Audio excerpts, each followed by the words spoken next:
রাতের আঁধারে চাঁদের ভিতরে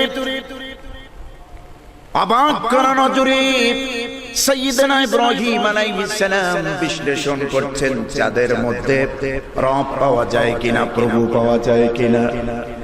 হযরত ইব্রাহিম আলাইহিস সালাম এই রাতের অন্ধকারের ঘনঘটা দূর হয়ে চাঁদের আগমন যখন ঘটল, ইব্রাহিম আলাইহিস সালাম বুঝতে পেরেছেন এটাই হবে পৃথিবীর রব। যেহেতু গোটা পৃথিবী অন্ধকার ছিল, এই অন্ধকারকে দূর করে দিল চাঁদ। কিছুক্ষণ পরে এই চাঁদ অস্তমিত হয়ে গেল, চাঁদ ডুবে গেল। সকালবেলা সূর্য তার স্থান থেকে আলো দেওয়া শুরু করলো। জমিনে সূর্যের আলো যখন পৌঁছে গেল, সূর্য যখন উদিত হয়ে গিয়েছে, হযরত ইব্রাহিম পয়গম্বর বুঝতে পেরেছেন চাঁদ যাকে আমি প্রভু মেনেছিলাম, এরপরে যে সূর্য এসেছে, সূর্যের তুলনায় চাঁদের তো কোনো মূল্যই নাই। চাঁদ আমার প্রভু হবে না, আমার প্রভু হবে এই সূর্য, পৃথিবীর প্রভু হবে এই সূর্য। সন্ধ্যা যখন ঘনিয়ে আসলো, ইব্রাহিম পয়গম্বর দেখতে পেলেন সেই সূর্যের অস্তিত্ব নাই, ডুবে গেল, মাগরিব হয়ে গেল। হযরত ইব্রাহিম আলাইহিস সালাম বাল্য বয়সী, ছোট্ট বয়সী, তার ঈমান আর আকীদাকে আল্লাহ কত দৃঢ় করে রেখেছিলেন, কত মজবুত করে দিয়েছিলেন। হযরত ইব্রাহিম আলাইহিস সালাম আর প্রভু খুঁজতে লাগলেন না, আর কাউকে প্রভু হিসাবে গ্রহণ করলেন না, মানলেন না, বুঝলেন না, ধারণা করলেন না। হযরত ইব্রাহিম আলাইহিস সালামের ভিতর থেকে এই আওয়াজ বেরিয়ে এসেছে, ইন্নী ওয়াজ্জাহতু ওয়াজহিয়া লিল্লাযী ফাতারাস সামাওয়াতি ওয়াল আরদা হানিফা ওয়া মা আনা মিনাল মুশরিকিন।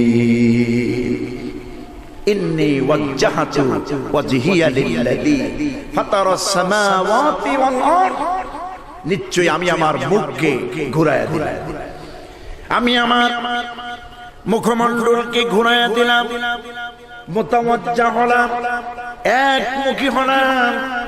ফাতারাস সামাওয়াতি ওয়াল আরদ, যিনি আকাশ এবং জমিনের স্রষ্টা, আকাশকে যিনি বানিয়েছেন, জমিনকে যিনি বানিয়েছেন, তিনি কে? আসতে বলবেন না, তিনি কে? হযরত ইব্রাহিম আলাইহিস সালাম তার প্রতি ঈমান আনলেন। ফাতারাস সামাওয়াতি ওয়াল আরদ, আকাশ এবং জমিনের স্রষ্টা যিনি আল্লাহ পাক, তিনি আমার রব, তাকে আমি মানি। ওয়া মা আনা মিনাল মুশরিকিন, আমি অবশ্যই আমি মুশরিকদের অন্তর্ভুক্ত নই। জোরে কোন সুবহানাল্লাহ।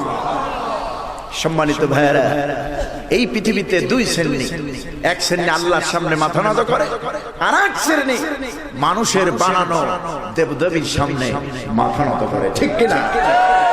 সেটা হোক জীবিত অথবা মৃত, অথবা নিজেদের বানানো।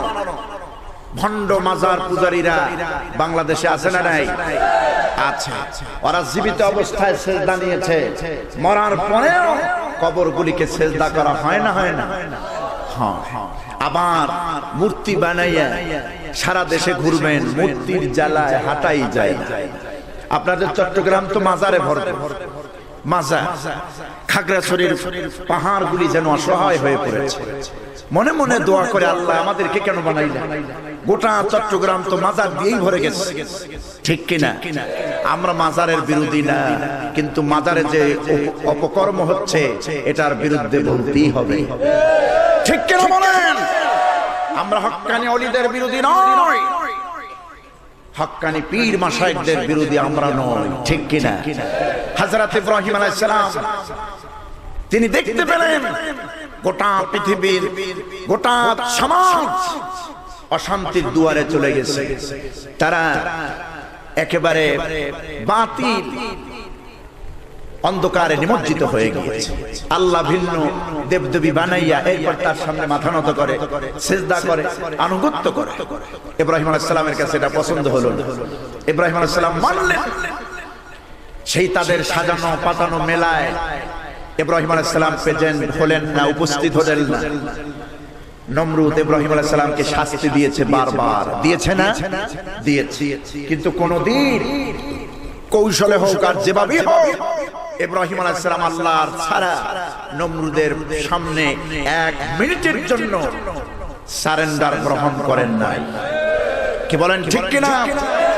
সে তো আমাদের জাতির পিতা, সে তো আমাদের মুসলিম মিল্লাতের জাতির পিতা, তার অনুসারী আমরা, ঠিক কিনা? আমাদের সিনার মধ্যে রয়েছে তার মহব্বত আর ভালোবাসা আর ঈমানি শক্তি। জোরে কোন ঠিক কিনা? জীবন যেতে রাজি আছে, ইসলাম ছাড়তে রাজি নাই। জীবন চলে যাবে, তবু আল্লাহ ভিন্ন মানুষের তৈরি করা কোনো মতবাদ আমরা মানব না। কারা কারা রাজি আছেন? হ্যাঁ, কিছু করে আল্লাহকে দেখা।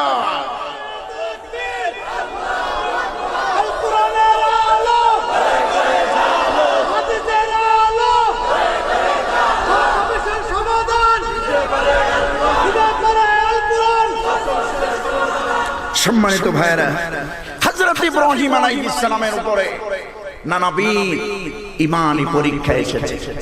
নমরুদের পক্ষ থেকে নির্যাতনের স্টিম রোলার চালানো হয়েছে ধাপে ধাপে, ঠিক না? কে মূর্তি ভাঙলো এর ব্যাপারে শাস্তি দেওয়া হবে ইব্রাহিম আলাইহিস সালাম। ইব্রাহিমকে শাস্তি দেওয়া হবে। মূর্তি কেন ভাঙলো? আচ্ছা, মূর্তি যদি কেউ ভাঙে, মূর্তি যদি ওদের দেবদেবী হয়, মূর্তি তো বলে দেবে কে কে আমারে ভাঙে, কিন্তু বলে না। ইব্রাহিম আলাইহিস সালাম সম্পূর্ণ ভরসা করলেন কার উপরে? আসতে বলবেন না, কার উপরে? হযরত ইব্রাহিম আলাইহিস সালামের উপরে। ঈমানের প্রথম পরীক্ষা হলো মূর্তি ভাঙার অপরাধী নমরুদ ইব্রাহিম আলাইহিস সালামকে শাস্তি প্রদান করবে। ইব্রাহিম আলাইহিস সালামের শাস্তি হলো আগুনের কুণ্ডুরি বানায়া, আগুনের কুণ্ডুরি বানায়া বিভিন্ন জায়গা থেকে কাঠগুলি সংগ্রহ করে জ্বালানি চরক গাছের উপরে উঠায়া ইব্রাহিম আলাইহিস সালামকে আগুনের কুণ্ডুরিতে ফেলে দিবে। আমার বন্ধুগণ, শয়তানের আখড়া তৈরি হলো। অপরাধ কি? অপরাধ হচ্ছে আমাদের প্রতিমাগুলি, দেবদেবীর মাথা কল্লা সব কেড়ে নিয়েছে ইব্রাহিম। এই অপরাধের কারণে তাকে শুলে চড়ানো হবে, তাকে আগুন দিয়ে পোড়ানো হবে। নমরুদের সমস্ত ব্যবস্থা কমপ্লিট। ইব্রাহিমকে শাস্তি দেওয়া হবে, ইব্রাহিমকে শাস্তি দেওয়া হবে, আগুনের মধ্যে ফেলে দেওয়া হবে। আপনারা বলেন, নমরুদ যতই মহা অপকৌশল করুক, আল্লাহর পক্ষ থেকে ইব্রাহিম আলাইহিস সালামের প্রতি নজর আছে না নাই? আছে না নাই?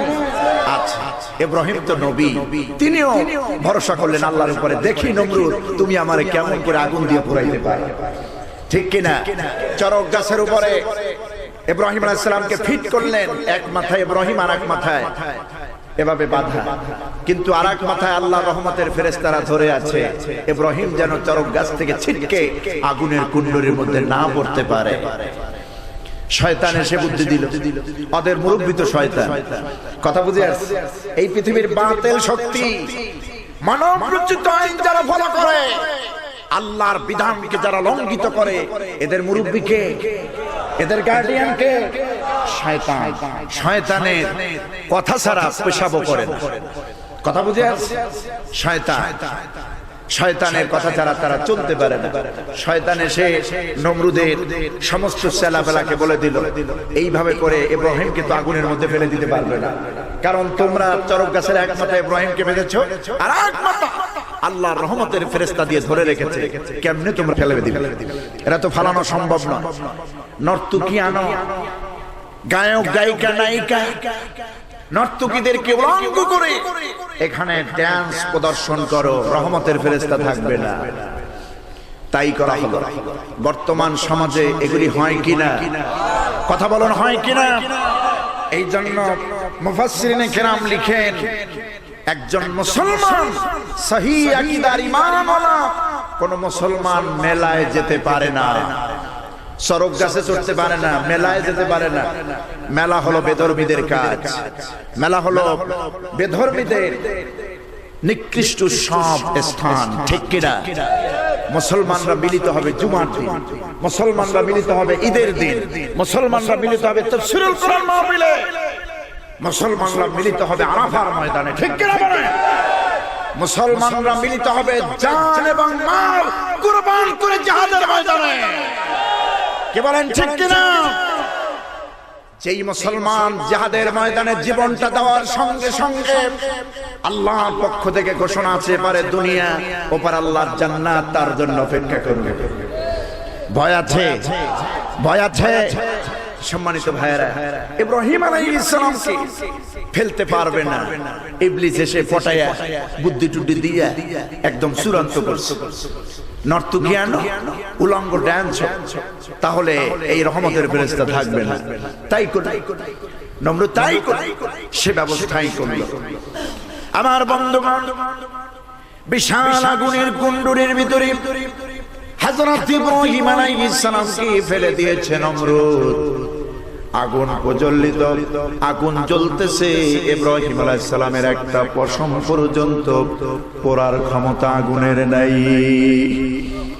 দূরের থেকে নমরুদ তাকায় দেখে ব্যাপার কি, আগুনের ভিতরে তো ইব্রাহিম পড়ে গেছে। আগুন তো ইব্রাহিমকে জ্বালায় না, পোড়ায় না। আগুনকে বলছে, আগুন রে তোমার পাওয়ার লেস হয়ে গেল নাকি? তুমি তো আগুন ইব্রাহিমের একটা পশম পর্যন্ত পোড়াইতেছো না, ব্যাপার কি? আগুনের ভিতর থেকে মানুষের মতো জবান বেরিয়ে এসেছে, মানুষের মতো জবাব আগুন দিতে লাগলো। ইব্রাহিম আলাইহিস সালাম যে আগুনের উপরে পড়েছিলেন, আগুন মানুষের মতো করে বলতে লাগলো, নমরুদ রে আমার পাওয়ার আছে কি নাই, আমার তেজ আছে কি নাই, তুই একটু আয়, তুই একটু আয়, তুই শুদ্ধ তামাম দুনিয়া পুরে সরকার করে দিতে পারে। ইব্রাহিমের এক গোটা পশম পর্যন্ত পড়ার ক্ষমতা আমি আগুনের নাই। আগুন নিয়ন্ত্রণ মানে কার? অর্ডার মানে কার? ইব্রাহিমকে নমরুদের বানানো অগ্নিকুণ্ডের ভিতরে যখন ফেলে দেওয়া হলো, নমরুদ ভেবেছিল এবারে ইব্রাহিম শেষ, আমাকে বহুত ডিস্টার্ব করে, বহুত জ্বালা দেয়, আমার ধর্মের ব্যাপারে নানাবিধ কথা বলে, আর বলা হবে না, এই শেষ, এই শেষ, ঝামেলা, ডিসগাস্টিং, খুবই বিরক্তকর, আর হবে না। সায়া দেখে ইব্রাহিম আলাইহিস সালাম শান্তিতে এসির মধ্যে ঘুমায় রয়েছে। নমরুদ বলছে, আগুন পারো না কিছু? আগুন তো বলছে, তুই আয় আমার মধ্যে, পারি না না পারি দেখেই দে। আগুনের উপরে নির্দেশ এসেছে কার? আসতে বললেন না, কার? আল্লাহ নির্দেশ এসেছে। আল্লাহ রাব্বুল আলামিন তার পয়গম্বর হযরত ইব্রাহিম আলাইহিস সালামকে আগুনের মধ্যে হেফাজত করেছেন। আগুনের ভিতরে আগুন রাখলেন না, আগুন জ্বলবে ঠিক, ওটা একটা আরামদায়ক ফুলের বাগান আল্লাহ বানায় দিলেন। আল্লাহ রাব্বুল আলামিন আগুনকে নির্দেশ করলেন, আগুনের শোনো, কুল্লা ইয়া নারু কুনি বারদাও ওয়া সালামান আলা ইব্রাহিম। পড়েন সবাই আমার সঙ্গে, কুল্লা ইয়া নারু কুনি বারদাও ওয়া সালামান আলা ইব্রাহিম।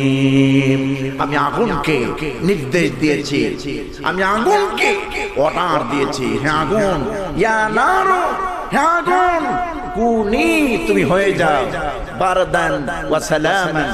তাফসীরের ভিতরে এই দুইটা শব্দের ব্যাখ্যা লিখেছে, আল্লাহ তো শুধু বলতেই পারতেন বারদান, সালামান না বললে হতো। সালামান, সালাম শব্দের অর্থ হচ্ছে শান্তি। সালাম শব্দের অর্থ কি? শান্তি। আল্লাহ পাক শুধু আগুনকে বলেন নাই কুনি হয়ে যাও বারদান মানে বরফ, ঠান্ডা, এসি হয়ে যাও, এটা বলেন না। দেখবেন বরফের মধ্যে, বরফ তো খুব বেশি ঠান্ডা, অত বেশি ঠান্ডার মধ্যে আবার আরাম পাওয়া যায়। কেউ কি বরফের মধ্যে শুয়ে থাকতে পারে? না, বরফের ভিতরে কেউ শুয়ে থাকতে পারে না।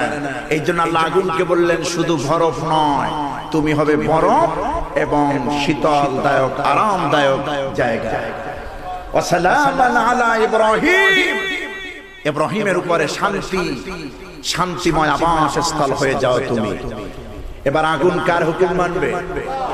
অবশ্যই ইব্রাহিম আলাইহিস সালামের কাছে হযরতে জিবরিল আমিন এসে বলেছিলেন, পয়গম্বর আমার তো 600 খানা ডানা, আপনি একটু ইজাজত দিলি, আপনি আমার কাছে একটু বলেন, আমি নমরুদের বানানো সাজানো এই আগুনের কুণ্ডুরি এক ঝাঁপ দিয়ে সমুদ্রের উপরে ফেলে দেই, আমার 600 খানা ডানা লাগবেও না, 598 খানা ডানা বন্ধ করে 2টা ডানা দিয়ে যে ব্যবহার আমি করব, নমরুদের উচিত শিক্ষা হবে, আপনি একটু আমাকে ইজাজত দেন। হযরত ইব্রাহিম আলাইহিস সালাম বলেছিলেন, ও জিবরিল, তুমি আমাকে এই আগুনের কুণ্ডুরি থেকে হেফাজত করবে, আমাকে বের করবে, আমাকে বাঁচাতে চাও, আমাকে বের করতে চাও। ও জিবরিল, এটা তুমি আমাকে শোনাও, এটা কি আল্লাহর পক্ষ থেকে অর্ডার নাকি না তোমার ইচ্ছা? হযরতে জিবরিল বলেছিলেন, পয়গম্বর না, এটা আল্লাহর পক্ষ থেকে বলা হয় নাই, আমার পক্ষ থেকে আমি আপনাকে শোনায়া দিয়েছি।